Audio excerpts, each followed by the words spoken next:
제주도의 봄은 언제나 따스하고 부드러웠다. 4월의 햇살 아래 벚꽃이 바람에 흩날리며 섬 전체를 분홍빛으로 물들였다. 김민서 35세는 오랜만에 자신에게 주어진 휴식의 시간을 만끽하고자 이곳에 발을 내디뎠다. 서울에서의 숨가쁜 일상과 이혼의 아픔을 잠시 잊고 싶었다. 그녀는 결혼 5년 만에 남편과 갈라선 뒤 시댁과의 모든 연을 끊고 홀로 살아왔다. 제주는 민서에게 새로운 시작을 약속하는 장소처럼 느껴졌다. 그녀는 가방 하나만 달랑 메고 제주행 비행기에 올랐다. 민서가 선택한 숙소는 제주 시내에서 한참 떨어진 작은 마을에 자리 잡은 펜션이었다. 오래된 한옥을 개조한 건물은 나무의 따뜻한 결이 그대로 살아있었고 방 안에는 은은한 소량이 감돌았다. 창문을 열자 눈앞에 펼쳐진 벚꽃 길이 그녀를 맞이했다. 꽃이 피 바람에 흩날리며 땅 위에 얇은 융단을 깔아놓은 듯 했다. 민서는 그 풍경을 보며 잠시나마 마음의 짐을 내려놓았다. 여기라면 괜찮을지도.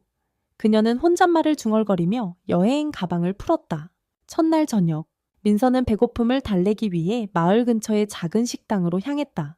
나무로 된 문을 열고 들어서자 안에서 풍겨오는 된장찌개 냄새가 그녀의 코끝을 스쳤다.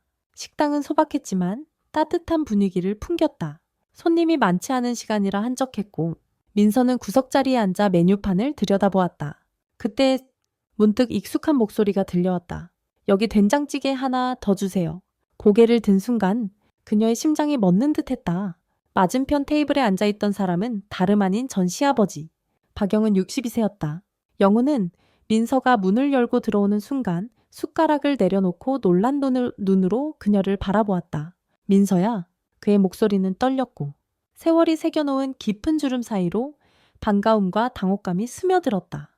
민서 역시 그 자리에서 얼어붙었다. 이혼 후 시댁과 일절 연락을 끊었기에 영훈을 다시 만날 거라곤 꿈에도 생각지 못했다. 아버님, 그녀는 무의식적으로 입을 열었지만 그 다음 말을 잊지 못하고 멍하니 서 있었다. 두 사람의 시선이 얽히며 어색한 침묵이 흘렀다.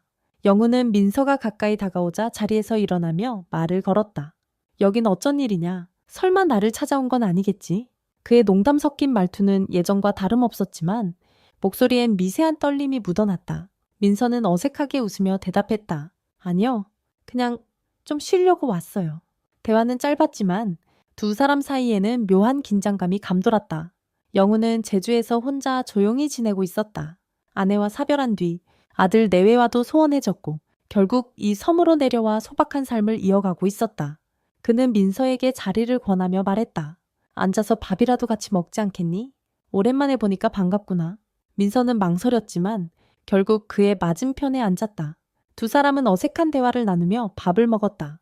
영우는 제주대노 생활에 대해 간단히 이야기했고 민서는 서울에서의 피곤한 나날을 짧게 언급했다. 하지만 두 사람 다 속 깊은 이야기는 꺼내지 않았다. 밥을 다 먹고 식당을 나설 때 영우는 민서에게 말했다. 제주에 오래 있을 거면 언제 한번 집에 놀러 오렴. 혼자 사는 늙은이 집이지만 차라도 한 잔 대접하고 싶구나. 민서는 고개를 끄덕였지만 마음속으론 갈등이 일었다. 그날 밤 펜션으로 돌아온 민서는 잠을 이루지 못했다. 영훈과의 우연한 만남은 그녀의 가슴을 뒤흔들었다. 시아버지였던 그는 결혼 생활 동안 늘 따뜻하게 그녀를 대해줬다. 남편과의 갈등이 깊어질 때도 영훈은 중재자 역할을 하며 민서를 위로하곤 했다. 하지만 이혼으로 그 인연도 끝났다고 생각했는데 왜 이렇게 마음이 복잡한 걸까?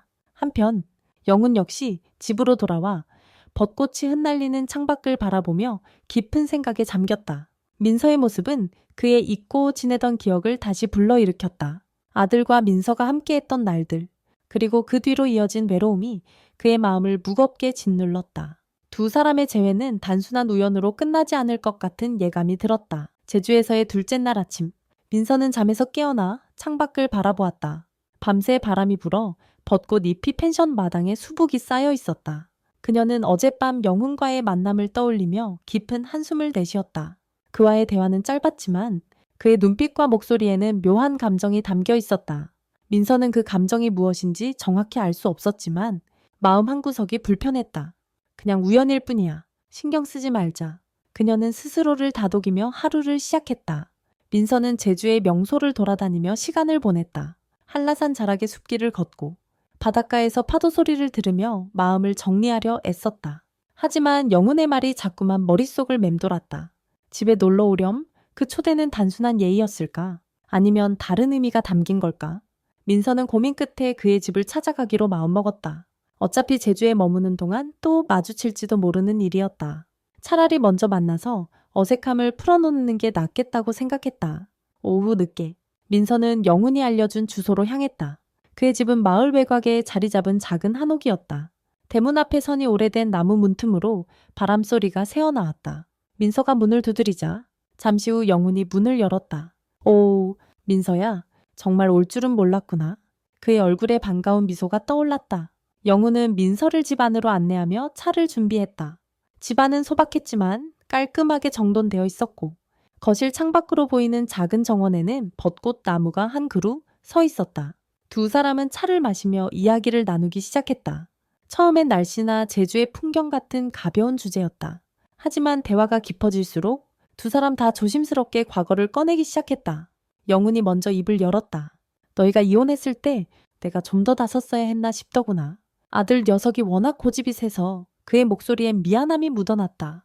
민서는 고개를 저었다. 아니에요. 아버님, 그땐 저도 너무 지쳐 있었어요. 누구 탓도 아니에요. 그녀의 말은 진심이었지만 그 시절의 아픔이 다시 떠오르며 가슴이 시렸다.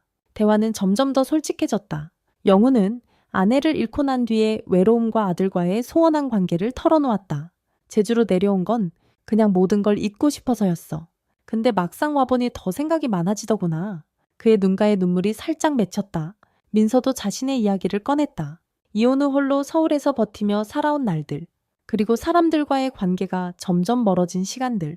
저도 여기 오면서 새로 시작하고 싶었어요. 근데 막상 와보니까 과거가 자꾸 떠올라요.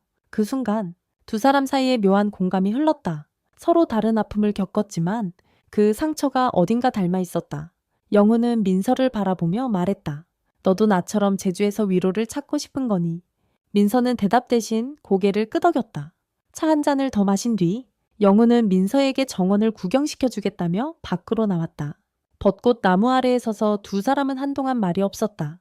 바람에 꽃잎이 흩날리며 그들의 어깨 위로 떨어졌다. 해가 질 무렵 민서는 영훈의 집을 떠나려 했다. 문 앞에서 영훈이 말했다. 내일 저녁에 마을에서 작은 축제가 있어. 벚꽃 구경도 하고 맛있는 것도 많거든. 같이 갈 생각 없니? 그의 제안은 조심스러웠지만 눈빛엔 기대가 담겨 있었다. 민서는 잠시 망설이다가 네, 좋아요라고 대답했다. 그녀는 펜션으로 돌아오는 길에 자신이 왜 그 제안을 받아들였는지 알 수 없었다.